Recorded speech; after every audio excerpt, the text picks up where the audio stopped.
na sua grande maioria, quem são as pessoas que estão inseridas dentro de tecnologia. Eu, por muitos anos, não me reconhecia, porque eram poucos semelhantes a mim. Então, assim, se a pessoa já traz um viés racista, ela vai programar, ela vai desenvolver com aquele viés. Ter todo um programa de proteção e privacidade de dados é muito importante por isso, porque são os controles mitigatórios que a gente vai ter para evitar esse vazamento, que seja uma ferramenta de DLP, que seja aculturando a equipe, que eu estava dando um passo para um próximo cargo sem eu saber. Porque eu era uma analista júnior em segurança da informação e eu estava indo como uma analista pleno. Descobri na hora de assinar contrato. Falei, mas como assim pleno? Eu não sou pleno.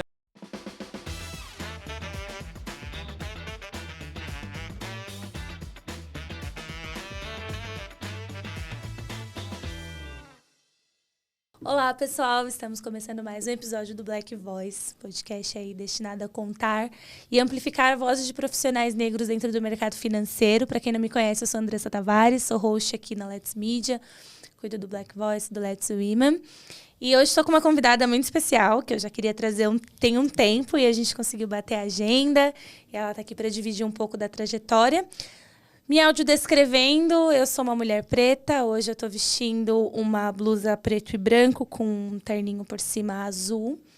Tenho o cabelo cacheado, na altura dos ombros, um pouco abaixo. A gente está aqui no ambiente com uma mesa de madeira. Ao fundo a gente tem a televisão com o logo do Black Voices em amarelo e laranja. Atrás da nossa convidada a gente tem um painel com várias imagens e retratos. E atrás de mim um fundo preto. Bom, sem mais delongas, deixa eu fazer a apresentação da minha convidada de hoje. Ela atua em compliance e proteção de dados com mais de 15 anos de experiência em tecnologia, 3 em proteção e privacidade de dados no segmento financeiro. E há 1 ano e 9 meses como líder fundadora do Elo Black, um grupo de afinidades racial para pessoas pretas e pardas, instituído no cartão Elo. Formada em Sistemas da Informação, pós-graduada com MBA em Gestão de Tecnologia da Informação, pela FIA-USP e com várias especializações em proteção e privacidade de dados. Estou falando de Thalita Caputo. Thali, seja muito bem-vinda. Sinta-se em casa, fica à vontade. Estou muito feliz de ter você aqui, de te receber. E quero conhecer a sua história. Fica à vontade. Andressa, muito obrigada pelo convite. É um prazer imenso estar aqui. Já acompanhava, né? Então, estar aqui do outro lado é muito, como eu posso dizer, sensacional. Uma experiência, né? Bacana para ser feita. Eu vou me audiodescrever. Então, eu sou uma mulher preta, tenho cabelos cacheados, um pouco abaixo da altura dos ombros. Estou com um vestido bege com alguns detalhes em azul. E estou muito feliz em estar aqui com vocês hoje. Ah, maravilha. Feliz estou eu. Bom, Thali, você tem um currículo, né? 15 anos de experiência, não é pouca coisa. Então, a gente tem muita coisa para falar aqui. Vamos falar de inteligência artificial. Vamos falar de proteção de dados, como que regula esse rolê. Vamos falar de muitas coisas. Mas eu quero saber quem que é a Thali fora do LinkedIn. Então, conta pra mim de onde você veio, de onde você cresceu, como que era teu, enfim, o ambiente familiar. E aí você já pode ir caminhando ali para como que foi a tua parte de educação, né? Ali, antes de escolher a faculdade, foi fácil, foi difícil. Se quando você era criança, sei lá, tinha o sonho de ser modelo e de repente foi para tecnologia. Como que você caiu nesse universo? Então, a Thalita fora ali do LinkedIn, do corporativo, é a filha mais velha da Edna e do José. Bisneta de 2 pessoas bem distintas. Então, eu venho de uma bisavó indígena e de um avô que foi um homem escravizado. Sou a irmã mais velha da Tamara e da Gabriele. Então, tenho uma responsabilidade ali de ser a mais velha. De ser a mais velha, de ser, né, de dar tudo certo para poder trazer elas junto para o mesmo caminho. Então, somos nascidas e criadas dentro de uma comunidade no extremo da Zona Leste de São Paulo, ali no bairro de Arthur Alvim, e depois mudamos para o extremo ainda maior ali na cidade de Tiradentes, né? Mas hoje eu paro para pensar que foi dali que saiu a força, sabe? Que eu e minha família carrega ao longo da nossa vivência. Então, viemos de uma família muito humilde, fomos ali trabalhando e galgando cada espacinho, né? Esse, como você comentou, como você chegou? Foi algo muito surpreendente, porque trabalhei numa rede de fast food inicialmente, então fui atendente, fiz hambúrguer, limpei banheiro e não pensava em fazer a faculdade, mas a gente não tinha uma condição financeira. E através de um projeto ali do governo, a gente acabou, eu, minha mãe e meu pai, ao mesmo tempo conseguindo bolsas de estudo. Caraca, que legal, os 3 juntos. Os 3 juntos ali. Então, assim, era um projeto que acabou ali impulsionando muito as nossas vidas e dando oportunidade para que a gente tenha a vida que nós temos hoje. Então, através de uma política pública, você pôde ter acesso à educação universitária e seus pais, Sim. ainda que mais tardiamente, também tiveram essa mesma opção, né? Sim, então hoje a minha mãe, ela é pedagoga. Ai, que legal. Né? Então, ali ela está praticamente o mesmo tempo que eu, mas assim, uns 18 anos ali já como pedagoga, dando aula em escolas públicas ali do extremo da Zona Leste, onde ela mora ainda, ali na cidade de Tiradentes. O meu pai, por questões de vida, não conseguiu finalizar, mas ele estava se formando em letras ali, português e inglês. E eu, quando eu entrei, a minha intenção foi fazer letras português e espanhol. Sua mãe tinha ido para a área da educação com os pequenos. Seu pai também para a área de educação ali já, mais especificamente de letras. Então, esse é o caminho. Eu falei, é isso. Porque foi uma diferença de 6 meses entre eu e eles para poder dar esse início. No dia que eu fui para fazer a matrícula, a pessoa que estava na recepção falou assim, olha, saiu um curso novo e a gente está querendo montar uma turma. Você não tem interesse em trocar? Aí eu falei, curso novo? Ela falou, A descrição foi, um pouco de marketing, um pouco de administrativo e um pouco de informática. Ainda foi essa palavra, informática. Olha, que interessante. E eu ali com o meu básico, tipo, de escolinha de bairro de informática, ali um pacote Office. Falei, legal. Então, eu mudei no dia da matrícula, a minha inscrição para fazer o curso de sistemas de informação. Bastante marketing, bastante né? E assim, eu não tinha ideia do que viria por ali. Mas dentro dessa trajetória, eu fui aprendendo a amar essa profissão nova, né? E vendo várias possibilidades. Porque sistema é algo muito genérico. Então, você quer desenvolver, você desenvolve. Você quer trabalhar com infra, você trabalha. Você quer trabalhar... Então, tem várias possibilidades, ramificações, né? Sim. E assim, no início eu tive um pouco de dificuldade, porque realmente eu só tinha um pacote Office. Eu não sabia mandar um e-mail, porque até então a profissão que eu tinha ali de atendente não me pedia esse tipo de conhecimento. Então, eu tive que estudar muito, né? E como eu tinha uma bolsa, eu precisava trabalhar os finais de semana para pagar essa minha bolsa. Então, eu tinha um tempo mais curto para estudo, porque eu tinha que trabalhar, tinha que estudar à noite, morando já lá na cidade de Tiradentes, então chegava ali em casa 10 para 1 da manhã. Nossa. No outro dia levantando cedo, então tinha que me desdobrar ali em tempos, mas foi o que me possibilitou. Inicialmente não entrei no segmento financeiro, fui trabalhar em operadora de saúde, mas comecei ali de baixo, sabe? Infra, carregando máquina, assim.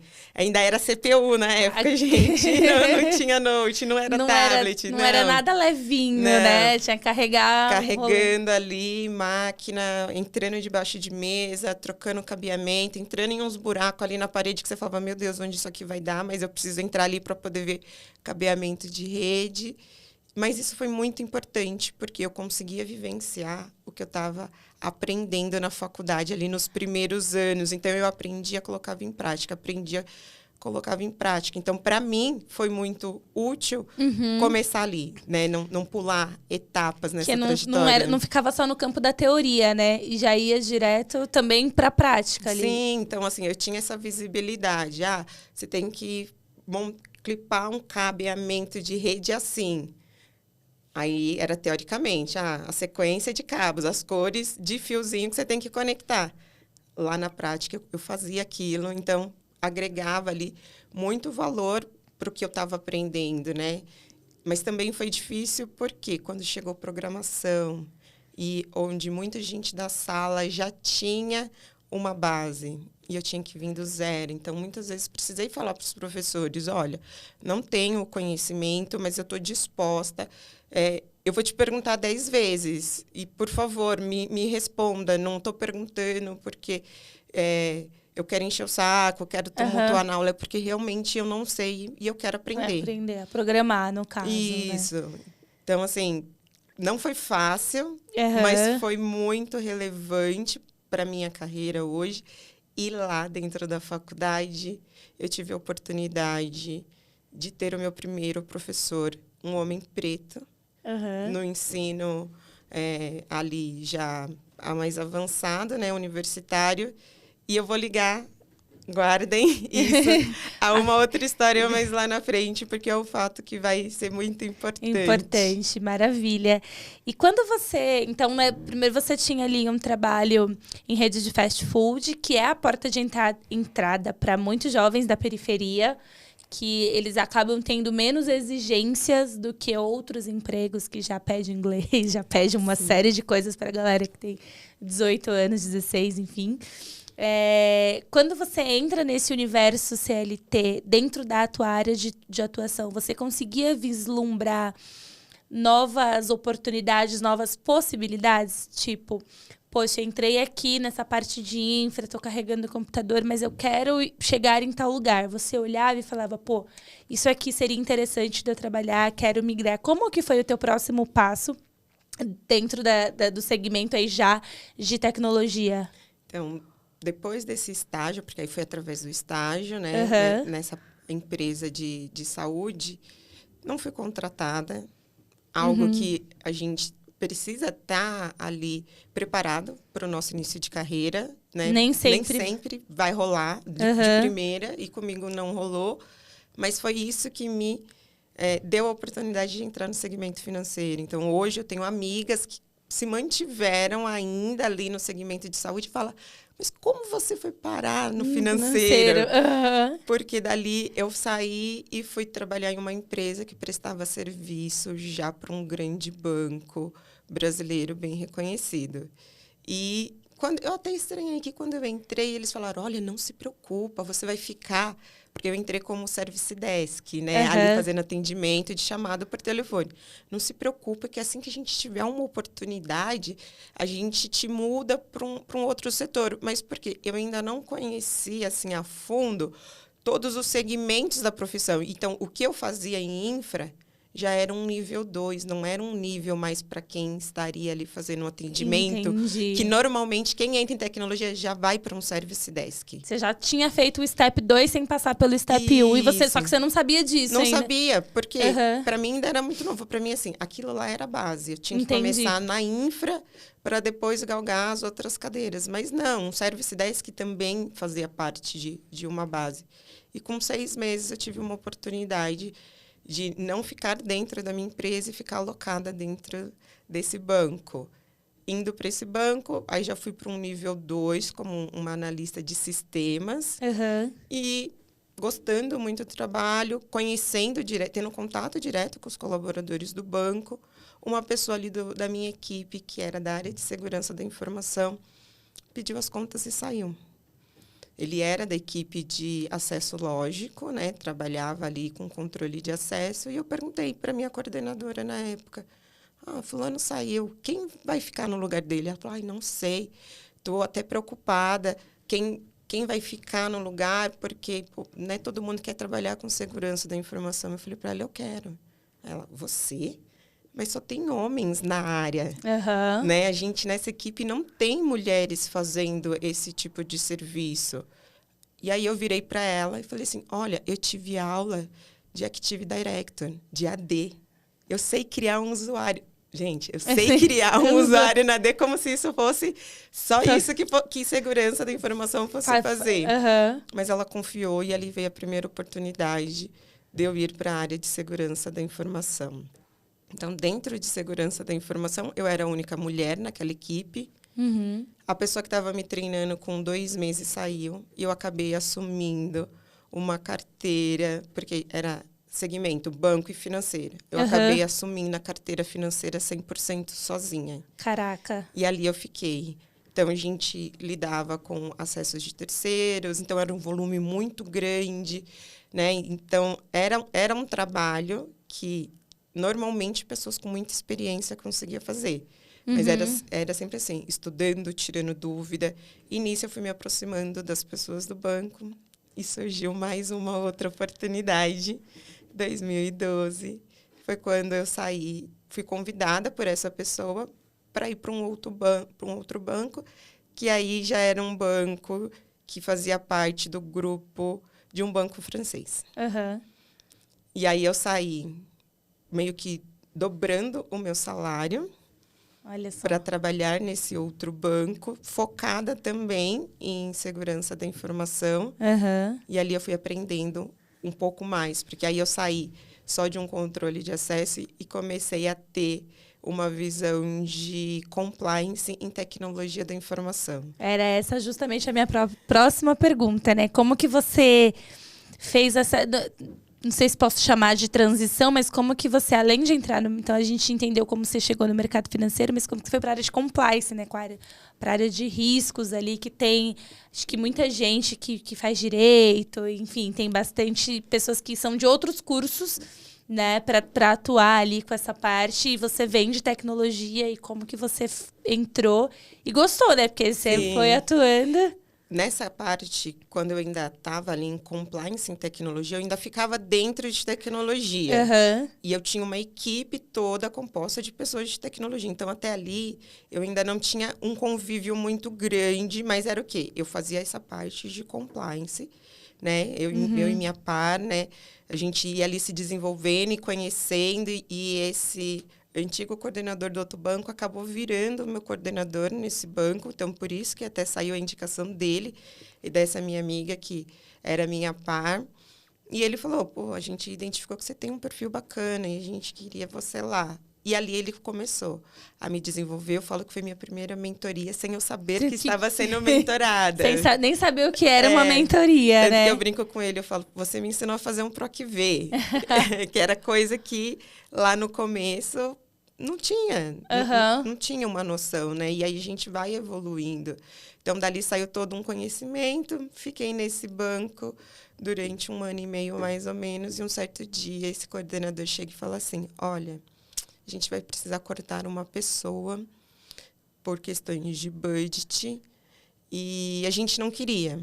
Então, para a gente não cortar, o gerente recebeu um pedido de indicação e a gente está indicando você para ir para um outro banco. Eu falei, calma, não. Me explica. Ele falou assim, olha... Tô sendo demitida, mas já tenho um outro emprego, é isso? E aí ele falou assim, não, porque a gente ia desligar uma outra pessoa, mas como a gente não quer desligar ninguém, aí você começa a entender o que é uma gestão humanizada, né? Porque eles estavam pensando ali no que era melhor para ambos. Eles me indicaram, ele até falou, é um banco que fica em São Paulo, porque, gente, esse banco, ele era em Alphaville, então eu saía de Cidade Tiradentes. Todos os dias ia para Alphaville, de fretado, 5 horas de viagem de percurso. 5 horas, 5 horas, entre idas e vindas. Era confortável, estava num fretado. Mas eram 5 horas da minha vida que eu saía às 5 da manhã, pegava o primeiro fretado, chegava às vezes 8, 9 horas da noite em casa. Não dava para fazer mais nada, né? Porque... de verdade, naquela época era muito sobreviver. Porque ali, esse meu coordenador, ele até me indicou para fazer um MBA. Ele falou assim, olha, acho que aproveita, a empresa vai pagar ali 50%. Falei, ok. Fui fazer, que foi quando eu entrei na FIA-USP, e ele falou, você tem que fazer a melhor. A melhor em mercado é FIA-USP. Então, você vai fazer. Eu falei, mas só tem ela, né? Ele falou assim, não, mas ela é a melhor. Eu fiz, o seu gerente fez, e você precisa fazer essa. Porque onde você entregar o teu currículo, vão ter a visibilidade do conhecimento que você ganhou durante esse tempo de estudo. E aí, com 3 meses, eu fazendo o MBA, ele me oferta essa outra vaga. Ele falou assim, mas você não está estudando para isso? para ir para um próximo passo? Eu falei, sim. Ele falou, então, você é a única que tem um MBA aqui, fora o pessoal de gestão. Então, aproveita a oportunidade. Fui, entrei nesse outro banco, que era em São Paulo. Então, ele pensou muito nessa questão de eu também ter qualidade de vida. Olha só, coisa que, né, não é muito comum da gente ver. Porque principalmente há uns anos atrás. Normalmente, os gestores querem segurar o recurso ali ao máximo, ainda mais se ele entende que é um recurso ali que está agregando muito valor. Mas não, eu falo, foi a minha primeira gestão humanizada. Então, eles pensaram muito ali no que era melhor para mim. Eu fui para esse outro banco e eu descobri, quando eu fui assinar o meu contrato, que eu estava dando um passo para um próximo cargo sem eu saber. Porque eu era uma analista júnior em segurança da informação e eu estava indo como uma analista pleno. Descobri na hora de assinar contrato. Assim, eu falei, mas como assim pleno? Eu não sou pleno. O que faz? Mas como que é, né? Mas quais são os requisitos de ser um pleno? E aí, quando eu voltei falando com esse gestor, a vaga é plena. Ele falou, mas você já é uma analista pleno, você ainda só não se via e a gente ainda só não tinha como reconhecer, fazer toda essa mudança, né? E aí eu fui e falei para ele, agradeço, fiquei no outro banco uns 4 anos, mais ou menos. E ali eu já comecei, mesmo dentro de segurança, a aplicar muito sobre compliance, né? Então, essas questões de auditoria, de garantir que as outras áreas estavam cumprindo ali as questões regulatórias da FEBRABAN, do Bacen, todos os outros órgãos reguladores que a gente precisava ali responder. E fiquei os 4 anos, saí daquele banco, fui para um outro. E aí, como eu comentei com vocês que eu ia falar lá daquele professor, homem preto, que também era um homem nascido e criado na Zona Leste de São Paulo. Eu liguei para ele e falei, se você souber de alguma coisa, você me avisa? Aí ele, não, tá bom. Aí ele falou assim, alguém vai te ligar aí que tem uma vaga aqui na empresa que eu trabalho. Eu falei, legal. Fui, cheguei, fiz entrevista, me convidaram. E eu muito íntima, né? Mas fulano, chamando pelo primeiro nome, porque foi assim que eu o conheceu na faculdade, pelo primeiro nome. E aí, toda vez que eu falava, as pessoas causavam uma estranheza nas pessoas. Aí, depois eu fui descobrir, na saída da entrevista, que ele era o gerente geral responsável pela área na qual eu ia entrar. Então, ai, sério? Né? E eu ali, toda íntima. Não, meu brother aqui, fulano, a gente toma uma, isso, né? Meu professor na faculdade, né? Fiquei um tempo ali e a vaga já era uma vaga para riscos. Eu nunca tinha trabalhado com riscos. Compliance, ok, mas riscos não. Então, ganhei um pouco de conhecimento ali no tempo que eu fiquei. Só pra gente fazer um parênteses, como que é o dia a dia de quem atua com riscos, né? O que você viu, assim, de desafiador? Você falou, caramba, sei lá, você tinha ideia do que era? Não tinha ideia nenhuma, tive que aprender do zero. E conforme eu fui aprendendo, eu percebi que as pessoas tinham um pouco de receio com as pessoas de risco. Total, até hoje. Mas por quê? Né? E eu falo, gente, nós somos legais. Né? E aí vinha aquela questão de você aculturar as pessoas, de que nós somos uma área de apoio, que a gente está ali para poder apoiar, para que a área fique em conformidade, para mitigar um risco, para que ele não seja materializado. Então, esse trabalho para as pessoas não entenderem a gente como uma auditoria que já chega dando a canetada, era um trabalho muito forte, porque quem quer mostrar uma fragilidade, quem quer mostrar um erro, ou um gap, ou falar que não pensei nessa hipótese. É muito difícil ali para as pessoas entenderem isso. Mas fui aprendendo, agreguei valor, saí daquela empresa e, por incrível que pareça, fui parar em uma empresa na Zona Leste de São Paulo. Porque essa de riscos também era em Alphaville, gente. Alphaville, enfim, era seu destino de alguma forma, porque vira e mexe na... Caiu. E você vai entender que Alphaville ainda vai estar ali, né, nesse contexto. E quando eu fui para a Zona Leste, eu já fui ali, depois de uns longos 8 meses ali buscando a recolocação. E eu ouvia muito assim, nossa, mas você não tem uma certificação. Então, assim, eu tinha uma faculdade, um MBA, uma experiência de longa data, mas eu não tinha uma certificação. A sensação de que nunca é suficiente. Sim, sempre faltava alguma coisa. E quem me disse isso, né, algumas vezes foram grandes bancos que falavam, você precisa pelo menos de uma. Fala para mim, por favor, que você tem uma certificação. Se você tiver uma, você está dentro, a vaga é sua. E eu não tenho. E aí eu falei, e agora? Falei, ok, entrei nessa outra empresa, próximo de casa, já com cargo de analista sênior. Uhum. Era uma empresa de contact center, que não tinha uma área de segurança da informação estruturada. Era um gerente, sozinho. E Deus com ele, talvez. E aí tinha um analista ali que trabalhava muito com infra e apoiava. E aí eu venho para trazer essa experiência.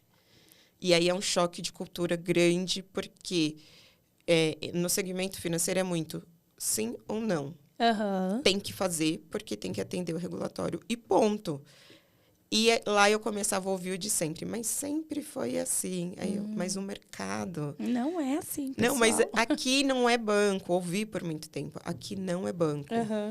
E isso... Eu falava, mas... Eu não aprendi assim. Eu não estou acostumada com essa...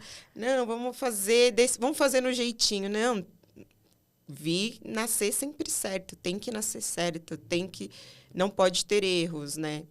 E aí fiquei nessa empresa. E quando eu saí dessa empresa, eu liguei para minha amiga, lá do primeiro banco. Fulana, tô aí no mercado. Se você souber de alguma coisa, você me avisa?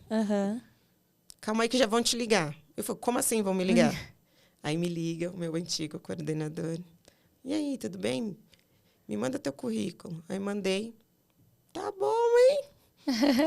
A gente te mandou para o mercado, você fez um outro MBA aí, ganhou uma experiência em outras vertentes e, assim, se você quiser, segunda-feira você já começa. Isso era uma quinta. Caraca! Segunda você já começa. E ali eu falei, ok, agradeço e preciso, né, voltar. Vamos lá. E voltei. E, assim, a equipe que eu tinha... praticamente toda se manteve, só agregaram mais pessoas, porque aí o banco acabou expandindo aqui no Brasil e precisavam de mais pessoas. E aí, quando eu voltei já direto em compliance, em tecnologia, falando muito de fornecedores, e a gente já começava uma conversa ali de falar sobre dados. Né? E aí, um pouquinho de dados, não, mas fornecedor precisa estar adequado, vamos ter que avaliar o fornecedor para ver se ele está adequado a questões de segurança, de dados. E ali foi onde foi surgindo o interesse por dados. E aí comecei a fazer um cursinho ali, eu falei, não, vou fazer sem falar para ninguém, que vai que eu não passo, porque a gente ainda carrega, por mais que a gente tenha toda essa bagagem, aquele receio. Eu falei, não, eu vou fazer... E depois que eu consegui a certificação... Aí eu falo. Eu falo. Mas muito porque era uma certificação nova, que hoje está comum, que é a certificação de DPO. Mas, na época, poucas pessoas no Brasil tinham. Então, eu fiz um curso preparatório. E, para eu conseguir a certificação em si, eu precisava tirar outras 5 certificações antes. Caraca! Né? E aí, já era... muito focado no direito, na lei LGPD, muito focado na Agência Nacional de Proteção de Dados. E aí volta a Thalita estudando mais um pouco para poder conseguir ter mais uma especialização. Mas por quê? Eu falei, se tem uma lei, vai precisar de profissional.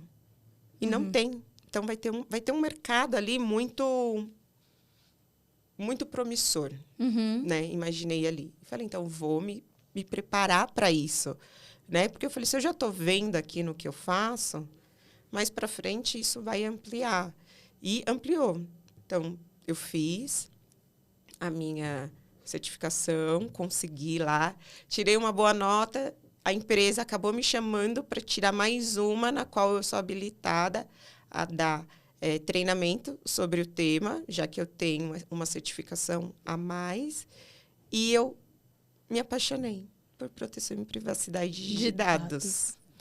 E nesse banco que eu estava, houve algumas saídas, o meu gerente saiu, o coordenador saiu, e no dia que ele saiu, ele me traz mais outra bomba. Thalita, você não acha que já deu o seu tempo aqui de novo?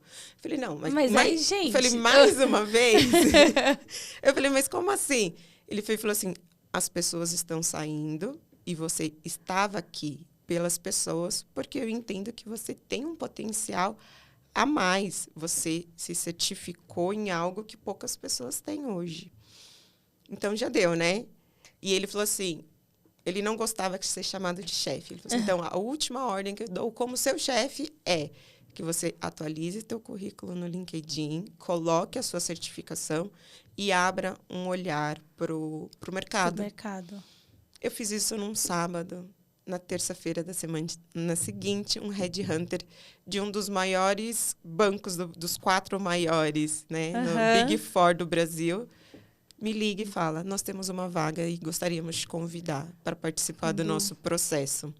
Só que aí a vaga não era segurança, não era compliance, era riscos de novo. Mas aí era riscos em tecnologia, riscos em proteção de dados, riscos em plano de continuidade de negócio. E eu topei. Topei porque era um banco muito reconhecido. Eu topei porque era uma oportunidade que eu ia ter até mesmo de me desgarrar ali da equipe que eu estava acostumada e conseguir andar ali com as próprias pernas e entender o que eu não entendia que esse gestor falou. O valor que eu tinha ali como profissional, que eu, de verdade, eu não me enxergava capaz de sair dali do ambiente onde eu estava. Então, talvez... Estava numa total zona de conforto. Sim, totalmente confortável. Então, são pessoas que eu conheço, é uma ótima gestão, muito humana, aquela que está ali sempre te desenvolvendo, te apoiando. E eu falava, por que eu vou sair daqui? Ah, tá suave, vou ficar. E aí, quando eu saí, eu vejo um mundo totalmente diferente, onde eu preciso aprender de novo, porque aí eu estava falando de riscos, mas de várias vertentes, e aí até entrou riscos em facilities. Mas a minha sorte é que lá dentro de tecnologia eu já tinha ganhado um conhecimento sobre. Então, acabou sendo um diferencial nesse banco, porque todas as pessoas que estavam na equipe de riscos tinham conhecimento de tecnologia, mas não tinha de facilities. E você já estava preparada, a hora que a oportunidade veio, você já estava... Chegou, mas aí era muito diferente a cultura. Era uma cultura mais agressiva. Eram pessoas diferentes. Pessoas que não eram fisicamente semelhantes a mim. Que aí esse também foi algo que me impactou muito, porque eu falei, eu sou uma de duas, de uma equipe de 35 pessoas. Algo de errado não está certo. Né? E eu precisava sempre ficar provando todo o conhecimento que eu tinha. Eu precisava ficar mostrando que o que eu estou falando é o que o mercado faz lá fora. O que eu estou falando, eu estudei, eu estou falando com propriedade. Até que eu tive uma mudança de gestão. E a gestão nova que chegou, ela também era nova na área, então ela estava ali vivenciando, que eu já estava vivenciando há quase um ano. E ela identificou o talento que os outros meus gestores já tinham identificado. E ela me fortaleceu muito. Fiquei durante nesse banco 1 ano. E aí, um dia eu fui num churrasco com esses meus antigos gestores. E conheci uma pessoa diferente, né? Uma mulher lá, e ela, e você, quem você é? Ah, sou Thalita, mas você é de qual lugar? Porque você não trabalha lá com a gente. E o agente é por quê? O meu antigo gerente foi para uma empresa, esse coordenador foi para a mesma empresa, eles levaram praticamente, acho que 70% da equipe antiga, enquanto eu estava lá no outro banco. E aí já não era uma empresa não era um banco, já era uma empresa de meio de pagamento. E eu ali na conversa, muito descontraída, você trabalha com o quê? Já trabalhei com compliance, já trabalho com risco. E cada área que eu falava, compliance, eu tenho uma vaga para compliance. Riscos, Eu tenho uma vaga para riscos. Aí, nisso, passa o meu coordenador. Você já falou para ela que você tem uma certificação como DPO em proteção de dados? Aí não. Eu tenho uma vaga também. Olha, você pode escolher, querida. Vamos conversar? Eu falei, vamos conversar. E nisso, o meu antigo gerente ali, jogando um truco com a galera, me chamou e falou assim, o que ela falou para você? Eu falei, não, que ela tem algumas vagas. E eu me encaixo. Ele falou, então vai. Vai porque ela é das nossas. Ela é uma gestora que vai em linha com os preceitos que eu e o teu antigo coordenador tem. Então, se ela te oferecer uma vaga, você aceita. E eu aceitei. Olha só, muito bem. E eu aceitei e ali começou a minha vida, não em compliance, não em segurança, mas em proteção e privacidade de dados, que é o que eu atuo hoje.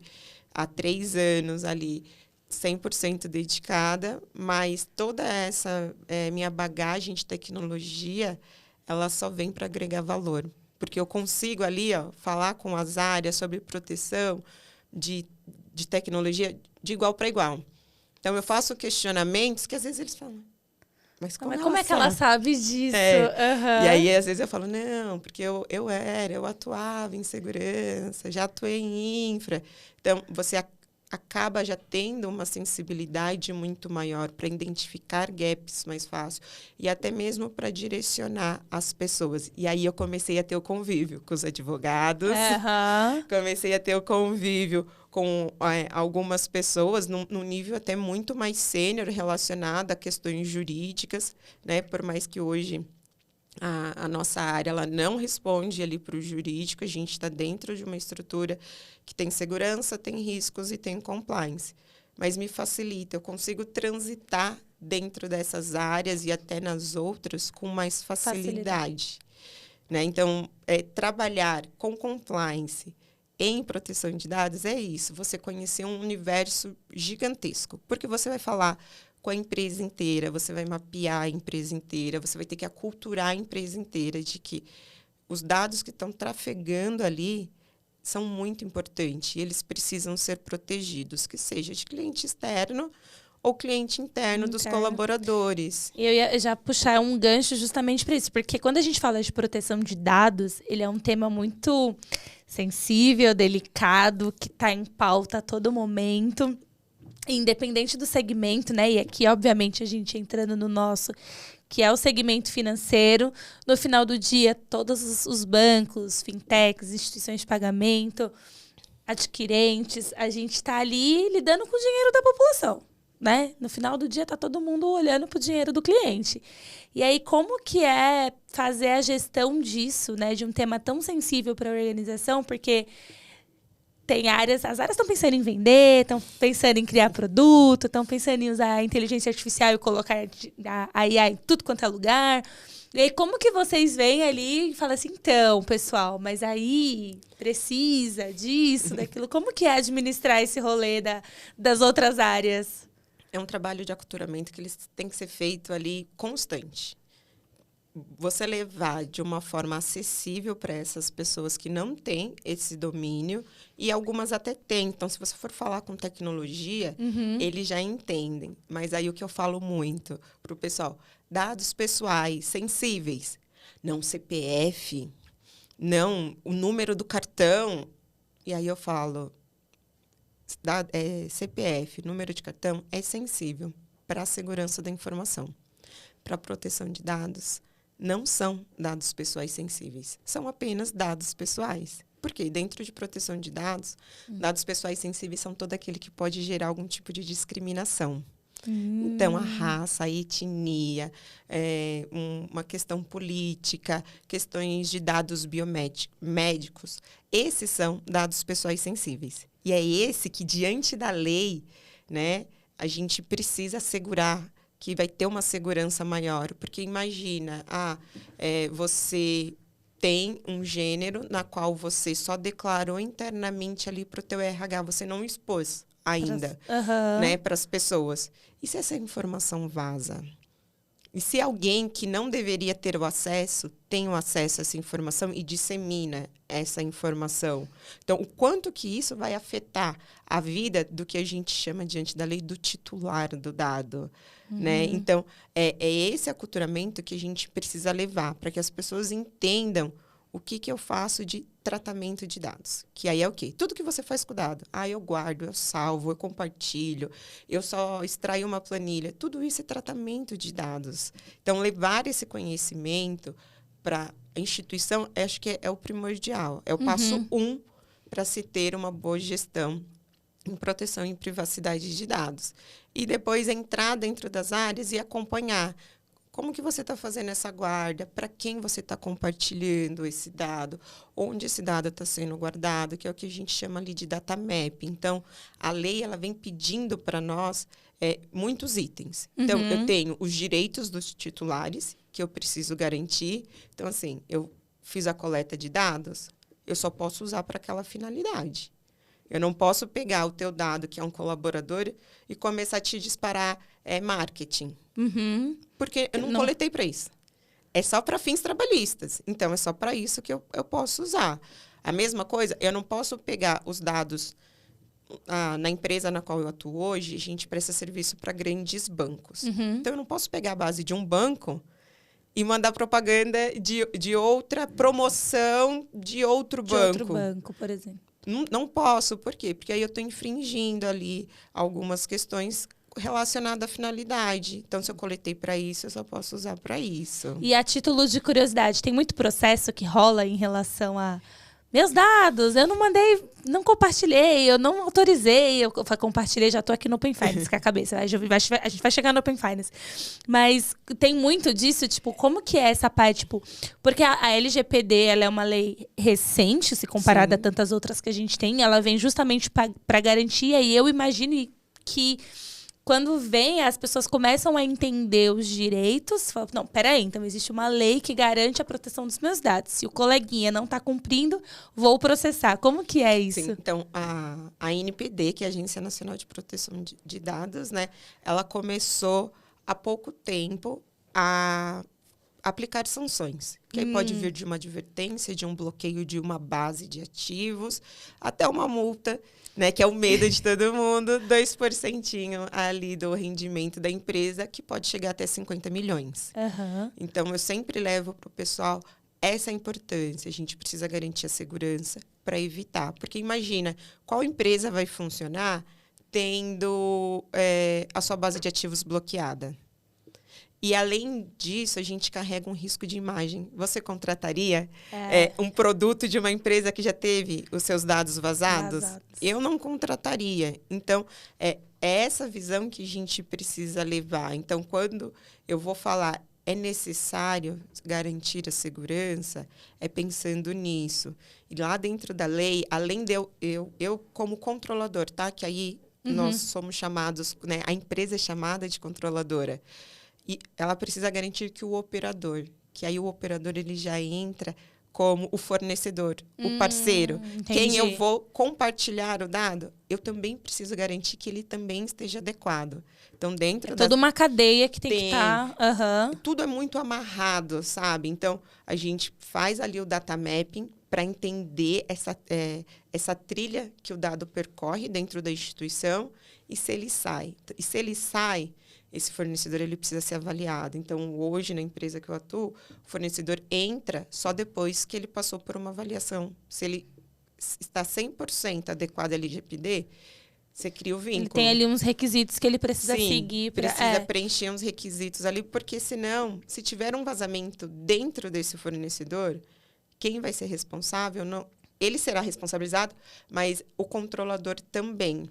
Entendi. Então, a gente tem que ter essa garantia, né? E muito pensando porque se eu enviei para ele uma base de dados, ele também só vai usar para aquela finalidade que eu estou determinando.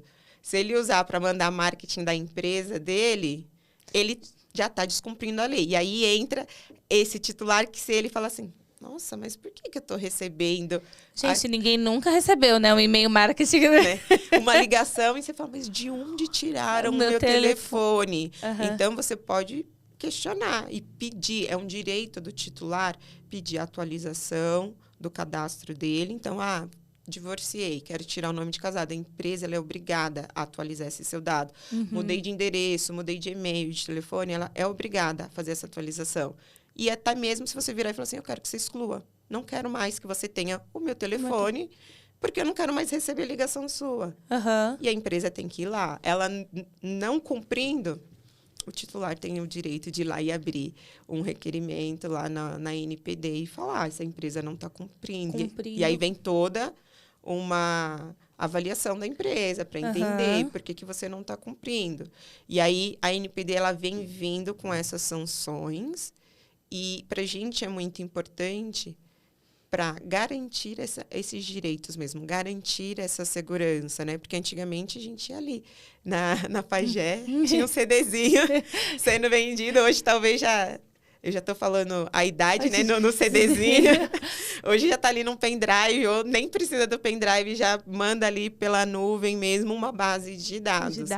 Então, é muito para a gente inibir, né, situações como essa. Eu ia até comentar, porque não tem como a gente falar de dados sem falar de vazamento de dados, né? Porque se tem uma coisa que brasileiro também é criativo, né? Então, a galera dá o seu famoso jeitinho, né? Infelizmente, a gente tem que combater, né, esse processo. Então, como que é esse combate ao vazamento de dados, né? Então, a gente vê tantas notícias, vazou dado da empresa A, vazou dado da empresa B, vazou chave Pix de não sei quem. Então, como que é isso? Então, esse trabalho é um trabalho muito em parceria com a área de segurança da informação, porque nós vamos entrar com as orientações e eles vão entrar com as medidas técnicas. Então, vai desde ter um DLP, que é uma ferramenta que faz todo o acompanhamento de entradas e saídas ali de e-mails, com regras, com esse olhar para proteção e privacidade de dados, para impedir que vazem uma planilha com nome e CPF, que seja de cliente ou que seja de funcionário. Bloqueia na hora. Já bloqueia, não sai. E aí a gente já vem ali com todo o processo de como trabalhar isso. Vamos identificar quem tentou, vamos aculturar e vamos acompanhar para ver se isso não vai acontecer. Na empresa que eu atuo, até o momento, e eu espero que por muitos anos, não tenhamos nenhum tipo de incidente de vazamento de dados. Mas a gente já tem aí na mídia várias empresas que acabaram tendo vazamento de dados, e a NPD veio, e aí a primeira coisa que ela vai fazer vai expor. Vai para a mídia. Então, o risco de imagem é muito grande. Entendi. Já na largada, sem choro nem vela, só vai. E muito, o que ela vai analisar, que é o que ela vem falando, vem conversando muito já sobre, durante esse ano, sobre volumetria de dados. Então, como que ela vai definir qual que é a sanção que ela vai dar? De acordo com o tipo de dado e com o volume de dado que foi vazado. E depois ela vai ver se realmente foi algo que quebraram um ciclo de segurança que já existia. Tipo um hacker que conseguiu ali, ou se a empresa realmente não tinha nenhuma medida de proteção de dados. Ou até, de repente, o funcionário agiu de má fé ali, alguma coisa do tipo, que pode acontecer. Então, ter todo um programa de proteção e privacidade de dados é muito importante por isso.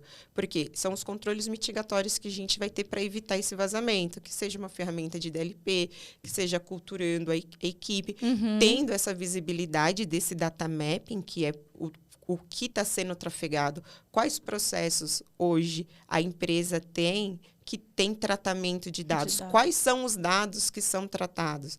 Porque se tem dado pessoal sensível, eu preciso garantir uma segurança maior. E aí a gente entra, mas será que tem controle para que aquele dado ele não vaze?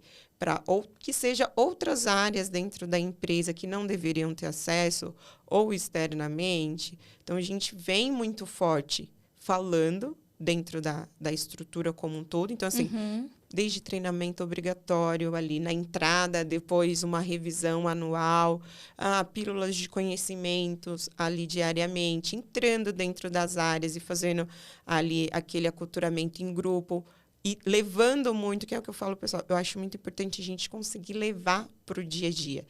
Porque quando a gente pega exemplos reais do que as pessoas estão fazendo dentro da tua área, fica muito mais fácil dela absorver e assimilar o quanto que é importante eles também serem as pessoas responsáveis por assegurar esse dado. Então, no trabalho que a gente vem fazendo, hoje tem áreas que já me acionam. Eu não preciso ir lá bater na porta e falar o que você tem aí de dado. Eles já entendem, iniciativa nova, fornecedor novo.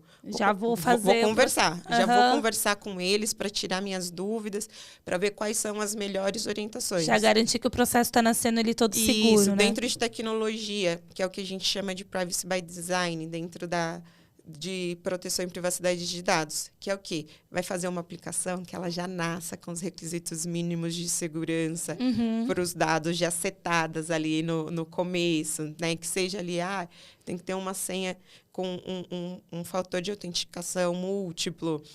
Não, eu tenho que garantir que onde a base vai ficar salva, só um determinado grupo tem acesso.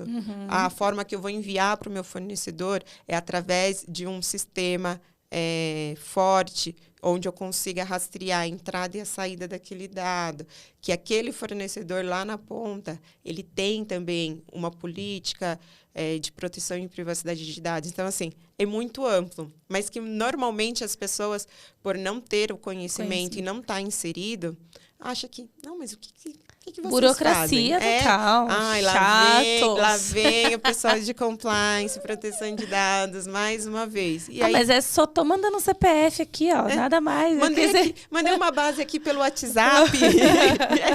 Foi só isso. Eu lembrei de uma história, isso deve fazer, sei lá, acho que uns 8 anos. Eu tava trabalhando num banco, e aí, assim, uma colega do lado entrou na conta do marido e viu ali o extrato, a movimentação, tirou um print e ia mandar por e-mail para ela ali, enfim, mostrar para ele em casa, tal, que não sei o quê, como que mostra. Cara, mas foi assim, acho que, tipo, no mesmo milésimo de segundos, uma fração muito mínima entre ela apertar o enviar e, ao mesmo tempo, o meu gestor, o superintendente geral, recebeu o alerta da segurança. O e-mail não saiu, né, da caixa, mas assim, para ela saiu, mas não saiu, entendeu? Não chegou E aí, depois, antes de chegar falha o enviar, por exemplo, ali com uma mensagem de esse e-mail não pode ser enviado por medida de segurança, o gestor já estava do lado ali, tipo, o que você fez? E assim, parou tudo na hora. Pegou a máquina dela, foi bizarro. Eu fiquei assim, ó, gente, mas o que aconteceu? E ela também, tipo, porque assim, não era dado de cliente, era os próprios dados. Mas assim, não importa, você não pode mandar, uma tela de sistema interno. E aí foi um rebuliço, assim, tipo, quase que ela foi demitida, real, assim. Porque não, tipo, impossível, não pode, mas toda essa parte de segurança era tão bem estruturada que barrou na hora. Na hora, tipo, subiu todos os alertas possíveis e acabou. É a felicidade da equipe de segurança e proteção de dados. Deu certo, né? Porque ali você consegue garantir, as medidas que nós implementamos, elas estão funcionando realmente, né? Então, ter essa garantia é importante. E ali acabou servindo de case para você. Total. E você, com certeza, toda vez... Não vou correr o risco. Nem correr o risco. Então, é muito louco. E aí, como que pra gente fechar esse ciclo, e daqui a pouco a gente vai falar de algoritmo, eu quero entender, assim, como que a gente lida com esse novo movimento da economia aberta, né? Dos dados abertos, do compartilhamento de dados. Porque a gente veio por muito tempo aculturando os clientes do tipo, não compartilhem os seus dados. Nananana. Aí, 3 anos, só corta, né? Para 3 anos atrás. É instituído pelo Banco Central, o Open Bank, que agora é Open Finance, e o compartilhamento de dados. E a gente que atua dentro do mercado, a gente sabe que é seguro, mas como que, dentro da tua visão, né, da sua perspectiva, como lidar com essa fase nova aí do compartilhamento de informações? Então, tem um lado que é o titular. A partir do momento e quando eu falo titular, eu sou a titular do meu dado, você do seu, a partir do momento que o titular do dado, ele dá o seu consentimento, eu tenho uma base legal atrelada onde eu posso fazer aquele tratamento do dado. Então, normalmente, vocês podem ver, sempre tem ali um aceitezinho que você precisa dar. Esse aceite é para cumprir a lei. Porque a partir do momento que você dá o seu consentimento, a empresa está autorizada a tratar o seu dado para aquela finalidade. Mas ela vai vir em contrapartida, ela tem que garantir que isso seja de forma segura. Então, lá, Open Finance, eu vou tirar daqui meus dados, vou mandar para outro banco. Essa transferência ela tem que ser segura desses dados. O dado que o banco que vai receber, ele vai ter que garantir que ele só vai tratar para aquilo que eu realmente solicitei. E as outras áreas elas vão vir para segurar isso. Então, assim, respaldar, né? Isso. Então, assim, se você faz com uma base legal, e assim, quando eu falo de base legal, nós temos várias. Então, assim, nem sempre vai ser o consentimento de titular. Então, assim, por questões, se eu estou fazendo execução de um contrato, eu tenho essa base legal. Então, quer dizer, assim, se um fornecedor assina um contrato comigo, ele tem que respeitar a lei da LGPD, porque eu tenho uma cláusula ali. Então, se ele descumprir, mesmo que ele não dê um consentimento ali, eu posso usar e falar, você infringiu, não cumpriu uma cláusula do contrato. Por questões de órgãos regulatórios. Então, se precisar. Então, questões trabalhistas. Então, assim, eu tenho várias bases legais que me garantem essa segurança. E eu tenho uma que é o legítimo interesse. Que se a empresa entende que é importante para ela tratar aquele dado, ela pode usar o legítimo interesse. Mas ali, ela tem que preencher um formulário garantindo tudo o que ela vai fazer com aquele dado. E, normalmente, a gente prefere não usar o legítimo interesse. A gente prefere utilizar bases legais mais sólidas que realmente são condizentes com a finalidade. Então, assim, o consentimento é uma das mais utilizadas, mais comum no mercado. E, inclusive, o Open Finance, ele se rege pelo consentimento. Sem o cliente dar o consentimento, nada acontece, né? Sim. Então, de fato, é um aculturamento. Eu ouço até de alguns clientes, assim, eu ouvi de um cliente num dia desses. Não, mas se eu compartilhar o meu dado do banco A com o banco B e o fraudador entrar, ele não vai ver só o dado do banco A, ele vai ver tudo. Então, eu não vou compartilhar nada, porque se vazar, vaza tudo. Então, assim, existe um medo e uma preocupação que não dá para ignorar, né? E também não dá para, assim, minimizar, porque, de fato, a gente fica com receio de, tipo, putz, meu dado. Mas do outro lado, mostrar que existem vários mecanismos de segurança para garantir a confiabilidade, né, e a confidencialidade desses dados. Sim, e essa é uma informação que nem todo mundo tem acesso. Né? Eu brinco muito, né? Até um tempo atrás com a minha mãe, ela teve o celular dela roubado e acessaram a conta dela. E aí eu falei, como? Ela falou, não, mas é porque outro dia eu mandei uma mensagem para tua irmã com os números das minhas contas e a minha senha. Eu falei, mãe, mas como que eles conseguiram? Eu falei, mas mãe, são seus dados. A senhora não pode compartilhar os seus dados. E aí a hora que aí ela ainda teve a coragem de me falar, mas você trabalha com isso e você nunca me falou. Eu falei, meu Deus, eu sempre falo. Então, eu estou sempre ali conversando. Por quê? Precisa ser disseminada essa informação. Precisa chegar àquelas pessoas que, às vezes, nem têm uma conta em banco.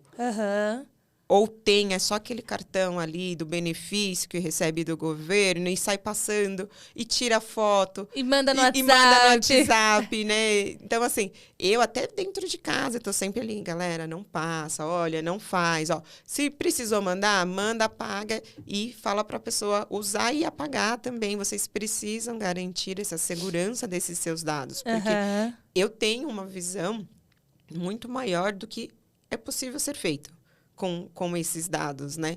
Então, tem que se falar sobre o tema, né? E eu acho legal que causa até uma estranheza ali dentro da família, porque para todo mundo Não, ela trabalha com tecnologia. E é aquela coisa assim, ai, meu celular quebrou. Você fez tecnologia, arruma aqui. Pra mim. E aí, quando você entra para falar sobre o tema, a própria família fica assim, nossa, é isso que você faz? Uhum. E eu falo, sim. Então, é importante. Então, eu falo muito com os meus pais sobre questões de engenharia social, que é a galera ligar. Ai, confirma aqui. Ou você recebeu um SMS, clique no link. Todo dia. Então, principalmente com os mais velhos, a gente disseminar esse conhecimento para evitar qualquer tipo de fraude, né? Porque é muito importante. E é um tema que normalmente as pessoas não vão falar. Elas só vão se preocupar quando aconteceu o problema. O celular foi roubado, bloquearam a conta ali do Instagram, né? E tudo mais. Aí, meu Deus, como que eu faço? O que eu vou fazer agora? E agora? E aí, não. Se a gente já falasse sobre o tema mais abertamente, a gente já conseguir minimizar muitos riscos ali pela frente. Maravilha, Thali. Bom, quero entrar numa outra pauta aqui que eu sei que você tem bastante conhecimento e acho que é legal a gente discorrer aqui um pouco sobre, que é de algoritmo, sobre racismo algoritmo. Então, como que é esse rolê? Existe, não existe? É fato ou fake, né? Tem até um comercial, um programa da Globo que fala sobre isso. É real, não é? Porque muita gente não conhece, não sabe que existe. E a gente que vive, a gente sabe que existe, mas como que é esse rolê aí pra você? É fato. Primeira coisa, né? Primeira coisa, é fato.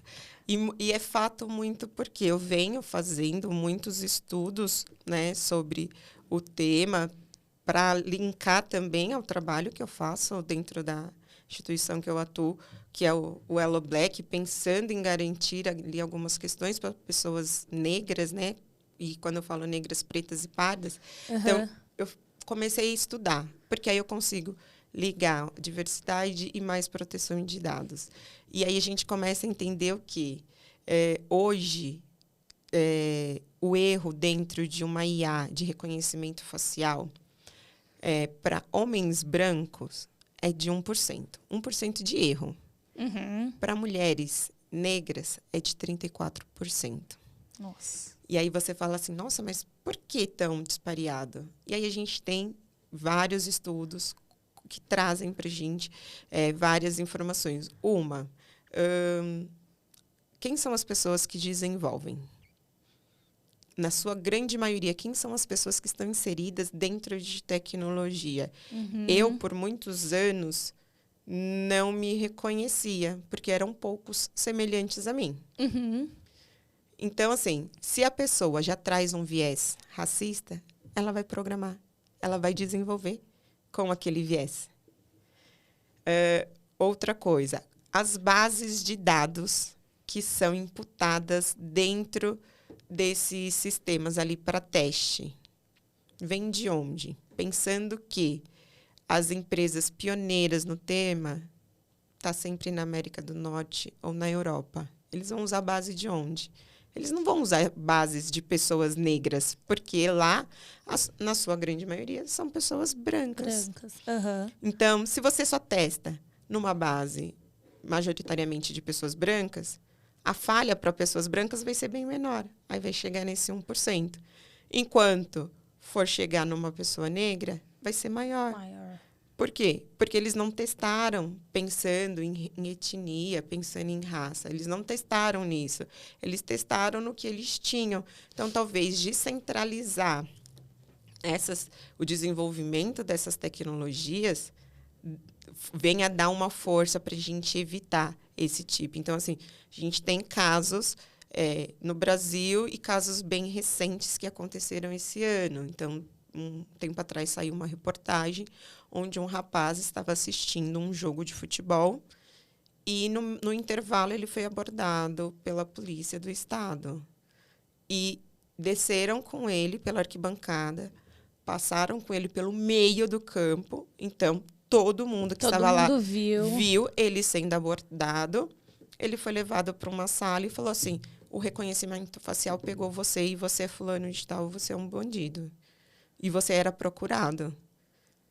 E eles reafirmando que ele era a pessoa e ele ali já E ele falou, vocês deixam eu só pegar o meu documento, eu vou mostrar para vocês que não sou eu.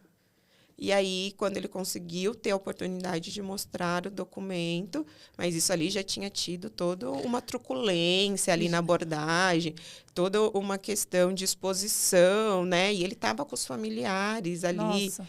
E aí, quando ele mostrou, eles viram que realmente não era ele. O João era José, por exemplo, Isso. né? Tipo, não era... Não era. E aí, dentro da salinha, uma desculpa... E volta lá para assistir o segundo tempo. Mas como você volta para assistir esse segundo tempo? E da mesma forma que aconteceu isso foi num estado do Nordeste. Uhum. Uma mulher, durante o carnaval, também foi abordada, informando que ela era uma pessoa procurada, através do reconhecimento facial público, de ruas, né? E ela também. Ela foi levada, passou mais de 2 horas na delegacia, tendo que comprovar que não era ela. Então, assim, são situações que nós, pessoas negras, estamos ali à mercê, porque o desenvolvimento desses sistemas, ele não traz esse olhar diverso. Tanto porque as pessoas que estão desenvolvendo não são, porque as bases não são, porque está centralizado. Mas aí a gente vem, né, aqui no Brasil com a NPD já desenvolvendo essas conversas de como que eu vou fazer. Como garantir, né? Que essas tecnologias emergentes de inteligência artificial vai evitar tanto o vazamento do dado quanto essa disseminação, né, de preconceitos e discriminação ali. E pensando muito, porque, assim, as pessoas não sabem, mas a gente tem esse tipo. Você deu consentimento? Né? Teve até um artista que ele fez uma obra, assim, de rua, que ele ficou sabendo que quando a gente vai entrar lá no ônibus, você coloca o teu bilhete, tem uma câmera. Que está te filmando, e muita gente não sabe que existe uma câmera ali, e ela faz o teu reconhecimento facial, bate no banco de dados para ver se aquele bilhete que você está usando realmente é seu. Se não for seu, ele já faz o bloqueio, aí você tem que entrar com o processo para pedir o desbloqueio. Mas o que essa empresa faz mais de ônibus, faz mais com esse dado seu? Com quem que ela compartilha? Onde ela informou para você que ela está coletando esse teu dado? Onde ela pegou a autorização? Pegou a autorização? O que mais você está fazendo? Porque ela pode muito bem pegar aquilo e começar a fazer outros tipos de teste. Como que você vai ter toda essa garantia? Então, a gente precisa ter regulamentação para essas novas tecnologias, né? E aí a gente faz já aquele link pensando, né, sobre os futuros. O futuro é a inteligência artificial. E não dá para fugir, não adianta. Não vai ter como fugir. E aí, dentro de proteção e privacidade de dados, a gente vem já com esse olhar mais criterioso de como que eu vou garantir o direito do titular, como que eu vou garantir a segurança desse dado, como que eu vou utilizar esse dado ali de uma forma que eu não vá discriminar as pessoas, né? E como que eu vou tratar aquele dado internamente ali dentro da minha instituição. Então, disseminar conhecimento, ter pessoas mais diversas dentro das áreas de desenvolvimento é uma excelente... já é um ótimo passo. Já é um ótimo passo. Pensar que a gente tem ali no continente africano muitas empresas já pioneiras também e talvez de não usar sempre uma única base, expandir essa base de dados, se for fazer os testes, para que ela já venha ali de uma forma a eliminar esse tipo de discriminação e ter a lei mesmo, o regulatório para fazer valer, sabe? Porque assim, a gente sabe, principalmente aqui no Brasil, que só vai valer se você tiver algo ali para falar, vai ter uma multa. Aí a galera... vamos te expor. Aí a galera dá um pouquinho ali mais de atenção para o tema. Não, essa informação que você trouxe é super relevante, e aí, principalmente para quem já acompanha o canal e trabalha no desenvolvimento de produtos, no desenvolvimento de software, assim, o quanto você tem considerado dentro da sua programação, dentro do seu produto, bases que não são ali da tua bolha, vamos colocar assim, Sim. né? A gente estressou essa base, a gente estressou esses testes, a gente, de fato, pegou as variáveis, os cenários de exceção, ou os cenários que são comuns e que a gente desconsidera. Então, é recado aí, tipo, super válido para todas as áreas. E aí, eu já quero trazer um gancho que você comentou, né, dessa parte de estudo que você começou, muito associado ao seu trabalho de diversidade e inclusão, onde você atua. Eu queria que você contasse um pouco do grupo, como que é que vocês fazem. Eu já vi o sorriso, já é algo que é apaixonante, né? Sim. Eu falo muito que o Elo Black, que é o nosso grupo de afinidade racial, ele é instituído lá em 2022. Uhum. Né? Eu recebo o convite da nossa área de pessoas para ser a líder fundadora, porque ele foi, né, o primeiro grupo de afinidade. Uhum. Né? Então, a empresa já era uma empresa diversa, mas dentro desse pilar, a gente ainda precisava trabalhar. Evoluir. Né? Evoluir. Né? Uhum. Então, a gente entra pensando que, como que eu consigo fazer que essa empresa seja cada vez mais acolhedora para pessoas negras? Como que eu faço que essa empresa enxergue cada vez mais os talentos que nós temos? Né? Uhum. Que a gente não fala só de diversidade. Eu posso falar muito bem de proteção de dados, de segurança, de Open Finance. Nós temos pessoas capacitadas para isso. E nós só precisamos de uma oportunidade. Então, lá atrás, eu tive a minha oportunidade de sair do fast food e estou ali desenhando uma carreira dentro do segmento financeiro e ganhando muito conhecimento. E muitos só precisam disso. Então, o Elo Black ele vem para abrir essas portas. Então, eu falo que o meu papel ali na liderança não é um trabalho solitário, porque a gente tem toda uma equipe de embaixadores, que são pessoas assim, sensacionais, que vêm para dar essa sustentabilidade, também dividir, né, essa... Não é carga, tá? É dividir esse trabalho e desenvolver esse trabalho cada vez mais. Porque a gente precisa dar continuidade. Então, a gente veio lá com 15% em 2022 de pessoas negras na empresa. O ano passado, nós conseguimos que a liderança tivesse uma meta de contratação de pessoas negras e evoluindo esse ano, a contratação de pessoas negras é meta corporativa. Que legal. Então, todo mundo da empresa está ali empenhado em fazer essa meta ser alcançada. Então, nós já saímos de um patamar de 15%, estamos ali em 29%. A nossa meta... Dobrou praticamente, Sim, né? A nossa meta era chegar em 28%, então a gente já ultrapassou a meta desse ano. Né? E a nossa intenção é essa, abrir as nossas portas cada vez mais para trazer esses profissionais negros, para trazer esse olhar diverso para dentro da empresa, principalmente porque os nossos clientes, né? Eles são brasileiros, né? E o Brasil aqui, majoritariamente, é preto, é mulher, né? Então, ter essa diversidade para a gente é importante. É fundamental, porque o nosso cliente se reconhece. Então, a gente não está usando uma marca só por usar. E outra, você tendo essa amplitude de contratação, essa amplitude nas áreas, a gente volta porque a gente estava falando uns minutos atrás eu tenho um time de desenvolvimento formado por pessoas diversas que estão construindo o sistema 1, 2, 3. Então, assim... já tem um olhar, já tem considerações diferentes, pontos de vista diferentes, porque são experiências de vida diferentes, cada um veio de um lugar, tem uma história, tem uma bagagem e contribui para que aquilo nasça, né? A diversidade, ela traz inovação. Isso daí nós temos pesquisas de empresas como a Maxen, que ali são empresas que estão focadas em verificar esses itens e são empresas que já mostra no real.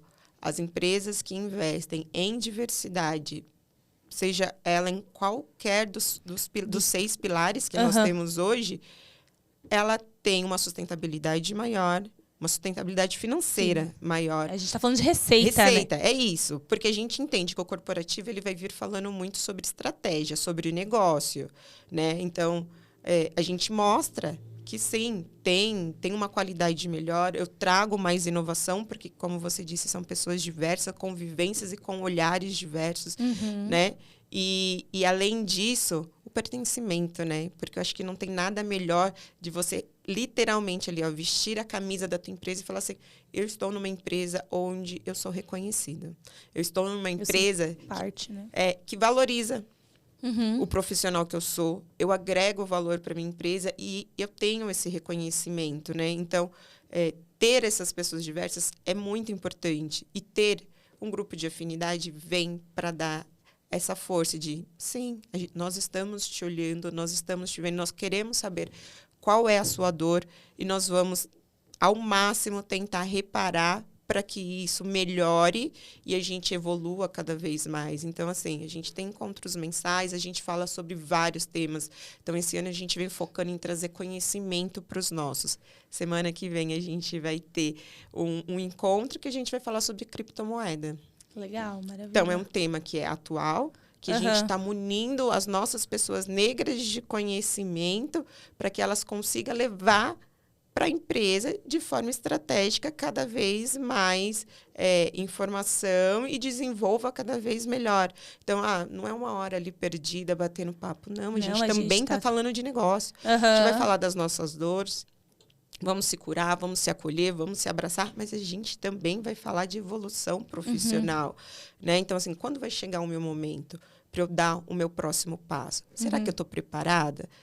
O que eu preciso? Né? O que falta? Né? Então, trabalhar questões de mentoria, de aceleração, de desenvolvimento das pessoas negras dentro das instituições também é algo fundamental para que eu traga esse pertencimento e eu consiga ter pessoas com um tempo maior de casa, que a pessoa não só entre e fala, não é para mim, eu saio. Porque isso também, estrategicamente, não é bom para a empresa, porque ela tem um custo para treinar, para desenvolver. Para admitir, para demitir, né? Tem todo um custo. Então, será que não seria melhor a instituição realmente trabalhar em cima? Ter um olhar ali, nossa, é verdade. Se entrar e sair daqui 6 meses, será que eu já cobri o custo ali da entrada? Né? E se as pessoas estão saindo, por que elas estão saindo? O que está faltando ainda dentro da minha empresa? É salário melhor que o mercado está oferecendo? É possibilidade de dar o próximo passo ali dentro da carreira? Está demorando muito e, por isso, o mercado ofertou algo mais rápido para aquela pessoa. Eu ainda não tenho uma gestão ali tão próxima sobre o tema. Será que eu preciso trabalhar mais, né? Essa questão de aculturamento sobre diversidade com os meus gestores, para que eles deixem de ter vieses e não entendam a dor, né? Eu levei até um tempo atrás, numa empresa que eu palestrei, falei assim, vocês já pararam para pensar como que é a rotina de uma pessoa negra, né? Porque eram pessoas de alta gestão. Porque, às vezes, você fala assim, nossa, que cara preguiçoso, chega aqui atrasado. Mas você já parou para pensar onde essa pessoa mora? Quanto tempo ela demora no percurso até a empresa? Se ela sai do trabalho e ela está indo para a faculdade e chega de madrugada? Como eu comentei, quando eu fazia a faculdade, eu chegava 10:50 da manhã.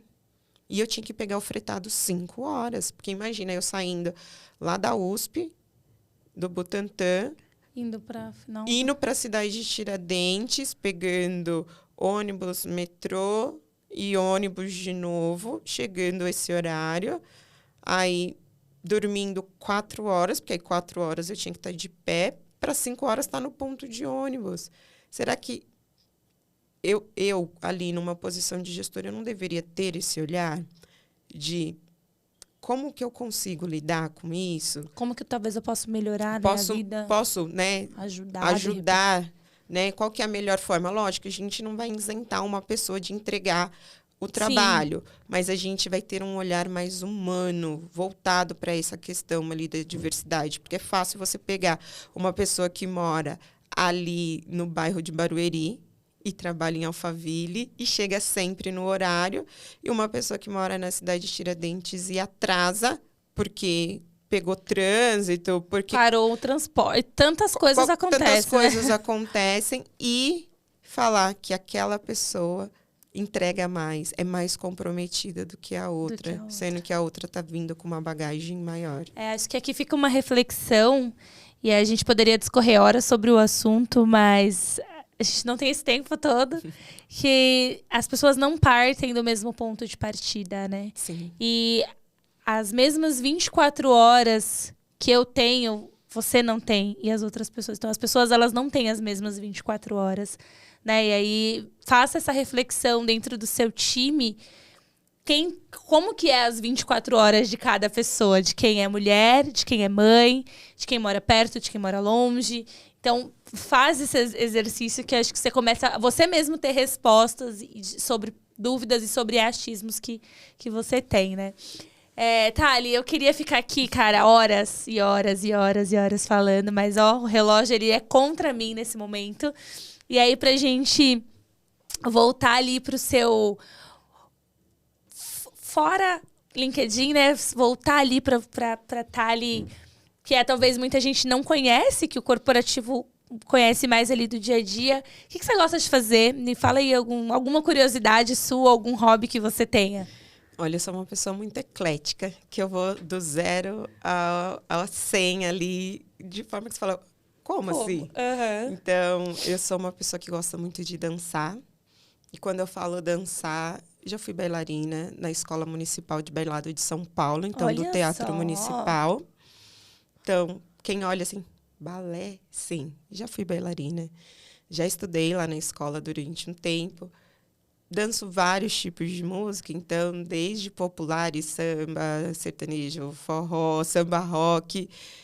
E vou ali no 100, que eu gosto muito de lutar. Então, eu faço Muay Thai. Então, sou porradeira, gosto daquela coisa do brutal. Uhum. Né? Olha só, a bailarina, né, a sapatilha. Sim, e a luva. E a luva ali. Maravilhoso. E eu lembro até que um médico, né, que eu precisei passar um tempo atrás, um ortopedista, e ele falou assim, como você consegue ter flexibilidade e rigidez ao mesmo tempo? Eu falei, eu só faço. É a forma que eu encontro ali de me libertar. E aí agrego com o futebol, porque eu também jogo futebol. Olha aí! Né? Então, assim, venho ali, meu pai joga, né? Então, assim, meu pai, o sonho dele sempre foi ter um filho. Mas aí, o que foi permitido foram 3 mulheres. É isso, mas aí, Brasil.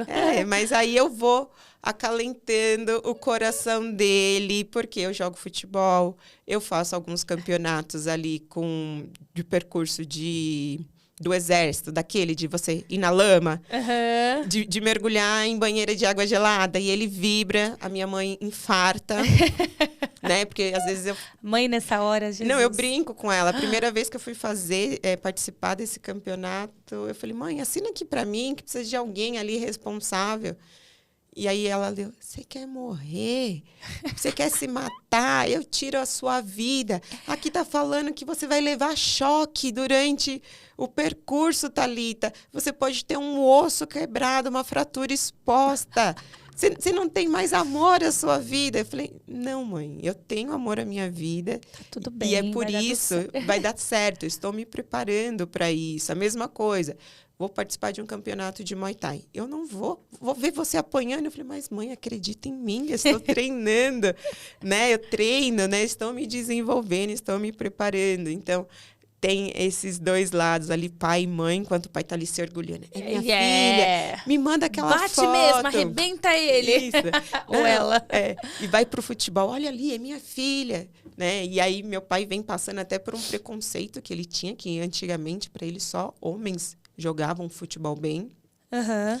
Para um torcedor fanático nos campeonatos que as empresas que eu trabalhei fazia, dele ir lá e brigar com o juiz. Minha filha, como assim, né? Ó, você tem que chegar mais firme. Ó, você tem que jogar nessa posição. Então, assim, eu vou ali andando e me desenvolvendo em várias coisas. Então, é a pessoa que gosta de cozinhar, de fazer uma mesa posta, de receber. Eu falo que a minha forma de demonstrar amor é cozinhar. Então, é um mix. É um mix de muitas coisas. Muitas coisas. Maravilhosa. Mas essa sou eu ali no particular, né? E eu espero que as pessoas também tenham oportunidade de conhecer esse lado. Não só a analista ali de proteção de dados, né? Que vai exigir que é o séria, controle. que vai querer que seja tudo certinho. Eu também tenho um lado legal, mas aí é sempre ali depois dos 18, bateu o cartão, essa pessoa ela vem e toma conta. É isso. Maravilhosa. Uma coisa, é só uma curiosidade aqui, dada a minha experiência em entrevistar pessoas. Durante todo o processo do nosso bate-papo, a Thali não citava os nomes das empresas, os nomes das pessoas. Veja como a pessoa de dados já protege o nome por instinto. É muito engraçado, eu achei isso muito interessante. Depois quando você vê a gravação, você vai ver. E, normalmente, as pessoas falam, o João, o José, a Maria, não sei o quê, a empresa A, a empresa B. E os dados, a empresa na qual o fulano... É muito bonitinho isso, maravilhoso. A gente precisa carregar ali. Como eu falei... É um amor que foi criado pela minha profissão. E a gente acaba levando ali para o nosso dia a dia, mesmo que não seja trabalho. E vira parte, né? Faz parte da rotina. Isso é muito legal.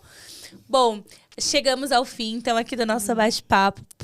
Aprendi pra caramba sobre o universo de dados. Já desmistifiquei várias coisas que tinha na minha cabeça. Tenho certeza que a galera também pôde absorver bastante conhecimento. Deixo aí a câmera para fazer, enfim, agradecer, mandar beijo, mandar recado, fazer alguma consideração final. Te agradeço mais uma vez pelo seu tempo, por esse papo. Foi um prazer ter você com a gente. Andressa, eu que agradeço. É um imenso prazer poder estar aqui, levar um pouquinho do meu conhecimento, né? São muitos anos de estudo e conseguir levar, eu acho que esse é o propósito, né?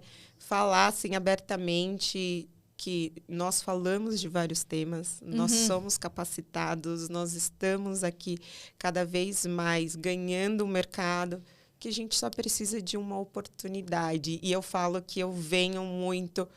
para não ser igual Rosa Parks, sentou e falou, não vou descer do ônibus. Eu venho para não vou descer e ainda vou segurar a porta para quantos outros semelhantes a mim precisar entrar, porque eu acho que é isso que fortalece, né? Essa nossa trajetória, né? A gente conseguir proporcionar para que outros tenham trajetórias mais leves. Né? Não precise começar ali, né, do simples. Possa já estar ali dentro do corporativo, em grandes empresas, tendo benefícios e salários condizentes com aquilo que tem de conhecimento. Eu acho que isso é o fundamental. Então, é um propósito de vida que eu carrego em paralelo com a proteção de dados, né? Então, eu fico ali carregando os dois. Amo minha profissão. Muita gente fala, você vai trabalhar com diversidade? Eu falo, não. Eu faço isso por propósito de vida. Mas o meu coração, o meu estudo, o meu empenho é proteção de dados. É nessa área que eu quero me desenvolver e cada vez galgar mais ali outras etapas ali dentro da hierarquia ali profissional mesmo, né? Mas a gente não deixa ali as nossas raízes e ancestralidade de lado. É super importante. E não tem como deixar, né? Faz parte da nossa essência, então a gente tem que continuar amplificando e dando vozes aos nossos. Bom, gente, então é isso. Chegamos ao final aqui de mais um episódio. Se você ainda não seguiu a gente, segue, compartilhe o vídeo para que a gente consiga atingir cada vez mais pessoas, mais profissionais. A ideia é sempre levar um conteúdo de uma forma leve, de uma forma mais descontraída sobre o mercado que é tão complexo, cheio de tantas normas e tantas regulações. E nos vemos no próximo episódio. Valeu!